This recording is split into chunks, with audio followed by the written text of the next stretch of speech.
পুনৰ এক দুখৰ খবৰ। সকলোৰে মৰমৰ অভিনেতা সিদ্ধাৰ্থ সূৰ্যকুমাৰ জিমত অনুশীলন কৰি থাকোঁতেই হৃদৰোগত আক্ৰান্ত হৈ ICUত ভৰ্তি কৰোৱা হৈছিল যদিও অভিনেতাজনক বচাব নোৱাৰিলে। উল্লেখযোগ্য যে অভিনেতাজনে অতি কম বয়সতে বলিউডত নিজৰ নাম অৰ্জন কৰিবলৈ সক্ষম হৈছিল। হিন্দী ধাৰাবাহিকত অভিনয় কৰাৰ উপৰিও তেওঁ বহুতো বোলছবিত অভিনয় কৰিছিল। তেখেতৰ এই অকাল মৃত্যুত শিল্পী সমাজত দুখৰ ছাঁ পৰিছে। আমিও আমাৰ চেনেলৰ তৰফৰ পৰা অভিনেতাজনৰ আত্মাৰ চিৰশান্তি কামনা কৰিলোঁ।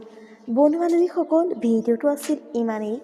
আশা কৰিলোঁ ভিডিঅ'টো চাই ভাল পালে তেন্তে এটা লাইক কৰিব, কমেণ্ট কৰিব আৰু চেনেলটো ছাবস্ক্ৰাইব কৰি কাষতে থকা বেল আইকনটো ক্লিক কৰি দিব।